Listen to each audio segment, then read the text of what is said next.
Go into JJ Redick's podcast, having Damian Lillard on for the second time, which was a very good podcast. I suggest everyone go and watch that and see Damian Lillard, who's probably one of the best interviewers in the NBA in terms of just talking about skill and where the state of the NBA is. And over the course of this, they talked about his scoring prowess. Of course, he had a big showing in the three-point contest in Utah. And they talked about his shot and how kind of his fingers is off on his release in terms of shooting the basketball. But just the way that he breaks down the game and today how he scores off pick and rolls, how he knows that he has to be aggressive in certain situations, of course, with a bunch of injuries happening to Portland over the course of the season, obviously them fighting for a playoff spot. And basically he said when he scored 71 in Houston, he can tell by the first 8 points of the game that he had that he knew he was going to have a big night, like maybe he can get 50.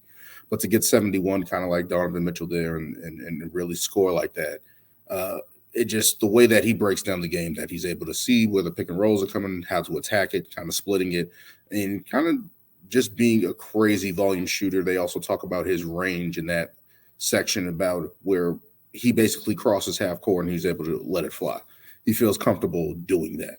And Damian Lillard, one of the best scorers in the NBA, probably at the guard position in the NBA, and just the way that he scores the ball off picks and rolls, that he's able to shoot the ball really well. And especially JJ Redick said it's dumb that NBA defenses play drop coverage against these guys that can launch like that. Steph Curry's, Damian Lillard, Donovan Mitchell, guys that can really get their points off, get their buckets off. It just really speaks to him and how Damian Lillard puts in that work to be one of the best scorers in the NBA, and kudos to him, one of the more entertaining players.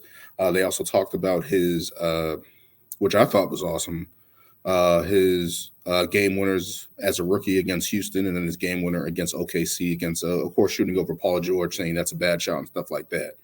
And he said that the one that against Houston, against the James Harden, Kevin McHale, Dwight Howard, Houston Rockets, that one meant more over than the big OKC shot where he was like, yeah, there was a lot of trash talking in that series, but he said there was no ramifications on that one where the game was tied. They could have went to OT, whatever the case may be. They were up 3-1 in that series already. So to hear him talk about the one in Houston where he was like, we had no shot if we were going to Houston in Game 7. We had no shot. They were up 3-2.